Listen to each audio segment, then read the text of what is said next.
Hi అండి, నేను మీ స్వరాళి. అఖండ దీపం పార్ట్ 4తో మళ్ళీ మీ ముందుకు వచ్చేసాను. స్టోరీ కనుక మీకు నచ్చితే లైక్ చేయండి, షేర్ చేయండి, సబ్స్క్రైబ్ చేయండి ప్లీజ్. ఇక ఆలస్యం చేయకుండా మనం స్టోరీలోకి వెళ్ళిపోదాము. భువనేశ్వరి అంత హడావిడి పడడం చూస్తూ ఉంటే సంతోష్కి చాలా సంతోషంగా అనిపించింది. నువ్వు ఇంత సంతోషంగా ఉన్నావు అంటే నీకోసం నేను ఏమైనా చేస్తానమ్మా అని అన్నాడు సంతోష్. నా బంగారు తండ్రి, నీ గురించి నాకు మాత్రం తెలియదా? ముందు నేను చెప్పినట్లుగా ఈ విషయం గురించి మీ అమ్మమ్మ వాళ్ళకి ఫోన్ చేసి చెప్పు, నేను మిగతా పనులు చూసుకుంటాను అంటూ హడావిడిగా అక్కడి నుంచి వెళ్ళిపోయింది భువనేశ్వరి. భువనేశ్వరి అక్కడి నుంచి వెళ్ళిపోయిన తర్వాత సంతోష్ తన ఫోన్ తీసి తన అమ్మమ్మ అనసూయమ్మ గారికి కాల్ చేశాడు. అవతల నుంచి ఫోన్ లిఫ్ట్ చేయగానే, అమ్మమ్మ ఎలా ఉన్నావు అని అడిగాడు సంతోష్. సంతోష్, నీకు ఈ అమ్మమ్మ ఇంకా గుర్తుందా? నువ్వు నన్ను మర్చిపోయావనుకున్నానే అని అన్నది అనసూయమ్మ. అమ్మమ్మ, నేను నిన్నెందుకు మర్చిపోతాను? నువ్వు నా మీద అలా అలిగితే ఎలా చెప్పు అని అన్నాడు సంతోష్. ఓహో, నేను నీకు అమ్మమ్మనవుతాను అని నీకు ఇంకా గుర్తుందా? నా ఫోన్ నెంబర్ నీ దగ్గర ఉందా, లేకపోతే ఎవరినైనా అడిగి తీసుకొని చేస్తున్నావా అని వెటకారంగా అడిగింది అనసూయమ్మ. అమ్మమ్మ ప్లీజ్, నువ్వంటే నాకు ఎంత ఇష్టమో నీకు కూడా తెలుసు కదా. ఈ మధ్య కొంచెం ఆఫీస్ పనుల్లో పడి ఫోన్ చేయడం కుదరలేదు, అంతే కదా. సారీ అమ్మమ్మ, ఇవి ఒక్కసారికి క్షమించే ప్లీజ్, మా అమ్మ కదూ అని అన్నాడు సంతోష్. అవునురా, మీ అమ్మే ఉంటే నువ్వు నాకెందుకు దూరమయ్యేవాడివి? నీకు ఏది నిజమైన ప్రేమో ఏది కపట ప్రేమో అర్థం కాకుండా పెంచుతోంది ఆ భువనేశ్వరి. తను నిన్ను ఎక్కడ సరిగా చూసుకోదో అన్న భయంతో మేము నీకు దూరం కావాల్సి వచ్చింది అని తనలో తనే అనుకుంది అనసూయమ్మ. అమ్మమ్మ, లైన్లో ఉన్నావా? నేను నీకు ఒక శుభవార్త చెప్పాలని ఫోన్ చేస్తే నువ్వేమో నన్ను తిడుతున్నావు అని అన్నాడు సంతోష్.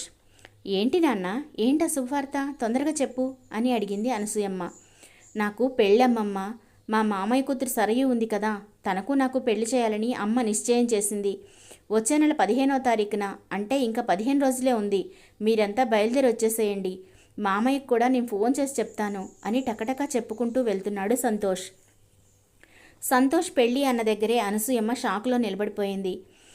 అమ్మమ్మ, నేను చెప్పేది వింటున్నావా అని మరోసారి అడిగాడు సంతోష్. హాహా, చెప్పు సంతోష్ అని అన్నది అనసూయమ్మ. నా పెళ్ళి అని చెబుతున్నానమ్మమ్మ, నీకు సంతోషంగా లేదా అని అడిగాడు సంతోష్. సంతోషంగానే ఉంది సంతోష్.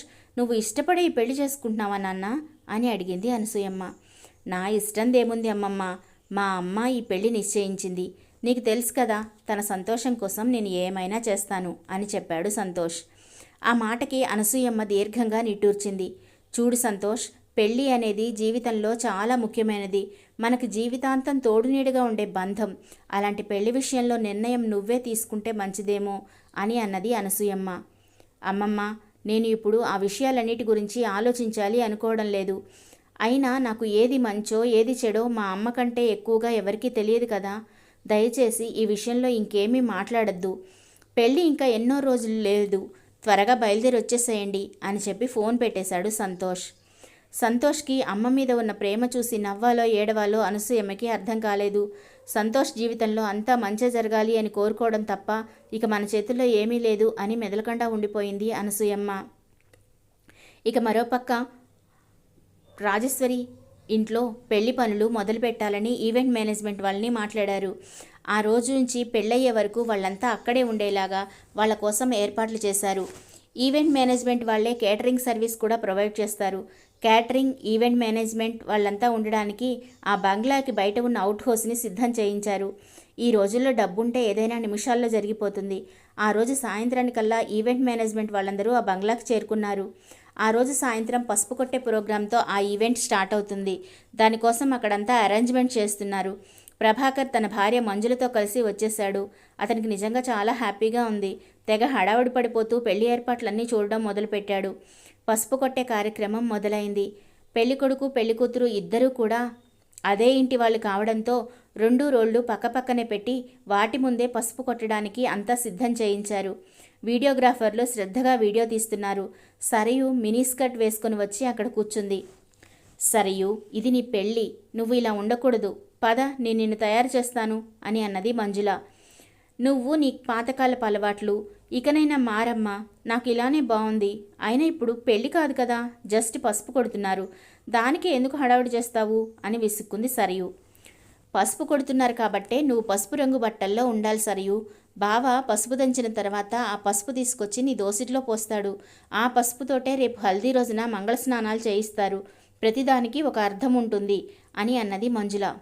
పోనీలే మంజుల, చిన్నపిల్ల, రేపు పెళ్ళప్పుడు ఎలాగూ తప్పదు కదా, దాని ఇష్టం వచ్చినట్టు ఉండనివ్వు అని చెప్పింది భువనేశ్వరి. మా మంచి అత్తయ్య అంటూ ఆమెను మెచ్చుకుంటూ చూసింది సరియు. సరిపోయింది వదిన, నువ్వు ఇలాగే దాన్ని గారాబం చేసి చెడగొడుతున్నావు అని అన్నది మంజుల. ఏం కాదులే, ముందు కార్యక్రమం మొదలు పెడదాం పదా అంటూ ముత్తైదులందరూ 2 భాగాలుగా ఒకళ్ళు పెళ్ళికొడుకు ఉన్న దగ్గరికి, ఇంకొంతమంది పెళ్లికూతురు ఉన్న దగ్గరికి వెళ్ళి పసుపు దంచడం మొదలుపెట్టారు. సంతోష్ అదంతా చాలా విసుగ్గా చూస్తూ కూర్చున్నాడు. భువనేశ్వరి కోసం అతనికి అదంతా తప్పడం లేదు. అంతలో సంతోష్కి ఒక వాయిస్ వినిపించింది. మైథిలి, మైథిలి, ఎక్కడున్నావు? ఇక్కడ ప్రోగ్రాం స్టార్ట్ అయిపోయింది, నువ్వు త్వరగా రా అంటూ పిలిచాడు ఆ ఈవెంట్ ఆర్గనైజర్ సంజయ్. వస్తున్నా సంజు అంటూ పసుపు పరదాలు తీసుకుంటూ ఒక అమ్మాయి లోపలికి వచ్చింది. పచ్చటి పసుపు రంగు డ్రెస్తో, చూడగానే ఆకట్టుకునే రూపంతో చాలా అందంగా ఉంది మైథిలి. ఆమె వేసుకున్న పసుపు డ్రెస్ ఆమె మేనిఛాయలో కలిసిపోయి ఇంకా అందంగా చూపిస్తోంది. నవ్వినప్పుడు సన్నగా కనపడుతున్న ఆమె పళ్ళవరస చూస్తే చూసేవాళ్ళని చూపు తిప్పుకొనివ్వడం లేదు. ఆఖరికి సంతోష్ కూడా అబ్బా, ఈ అమ్మాయి ఎంత అందంగా ఉంది అని అనుకోకుండా ఉండలేకపోయాడు. మైథిలి, ఎక్కడికి వెళ్ళావు? నా సంగతి నీకు తెలుసు కదా, నువ్వు ఇక్కడ లేకపోతే నాకు టెన్షన్ వచ్చేస్తుంది అని అన్నాడు సంజయ్. సంజయ్, ఎందుకంత టెన్షన్ పడతావు? అన్ని ఏర్పాట్లు చేసే వెళ్ళాను కదా, ఇంకేంటి నీ ప్రాబ్లం అని అడిగింది మైథిలి. ఆ వీడియోగ్రాఫర్ గడికి ఎలా ఫోటోలు తీయాలో చెప్పు, మళ్ళీ ఇష్టం వచ్చినట్టు తీసాడంటే లేనిపోని ప్రాబ్లమ్స్ వస్తాయి. ప్రతిసారి నువ్వే కదా ఇలాంటివన్నీ దగ్గరుండి చూసుకుంటావు. అఫ్కోర్స్ వాడికి తెలుసు అనుకో, కానీ నువ్వు కూడా పక్కనుండే ఇంకాస్త పర్ఫెక్షన్ వస్తుంది అని అన్నాడు సంజయ్. కూల్ సంజయ్, నేను చూసుకుంటాను కదా అంటూ వీడియోగ్రాఫర్ దగ్గరికి వెళ్ళి అతనికి డైరెక్షన్స్ ఇవ్వడం మొదలుపెట్టింది మైథిలి. ఇంతలో పసుపు కొట్టే పని పూర్తయింది. సంతోష్ కూడా దోశల నిండా పసుపు తీసుకుని సరయు దగ్గరికి వెళ్ళాడు.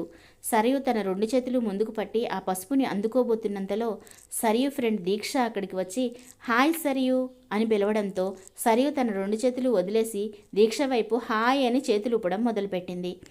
అప్పటికే సంతోష్ పసుపును పోస్తూ ఉండడంతో పసుపు కింద పడుతుందేమో అని మైథిలి కంగారుగా వచ్చి తన దోశలు పట్టింది. సంతోష్ చేతిలో ఉన్న పసుపు మొత్తం మైథిలి దోశట్లోకి వచ్చింది. ఒక క్షణం అక్కడ ఏం జరుగుతుందో ఎవరికీ అర్థం కాలేదు. సరయు అని కొంచెం కోపంగా పిలిచింది భువనేశ్వరి. అప్పటికి గానీ సరయుకు తను ఏ తప్పు చేసిందో అర్థం కాలేదు. అసలే ఒక పక్క జగన్నాథ శాస్త్రి వాళ్ళ పెళ్లి జరగదు అని చెప్పాడు. కానీ ఇప్పుడు చూస్తే పెళ్లి పనులు మొదలుపెట్టడంలోనే ఒక అపశృతి దొర్లింది. అక్కడ జరిగిన ఆ సంఘటన చూసి ఇంకా భయపడిపోయారు. ఏ స్టూపిడ్, నీకు ఎంత ధైర్యం ఉంటే మా బావ చేతుల్లో పసుపు తీసుకుంటావు అంటూ మైథిలి పైన చెయ్యెత్తబోయింది సరియు. సరియు చేతిని గాల్లోనే పట్టుకుని ఆపేశాడు సంతోష్. సారీ మేడం, పసుపు కింద పడితే మంచిది కాదు, అందులోనూ ఇది పవిత్రమైన శుభకార్యానికి నాందిగా మొదలుపెట్టిన కార్యక్రమం కదా, అందుకే పసుపుని నేలపాలు కానివ్వకుండా పట్టుకున్నాను, క్షమించండి అని అన్నది మైథిలి. మరి ముందు ముందు ఏం జరగబోతోందో తెలుసుకుందాం.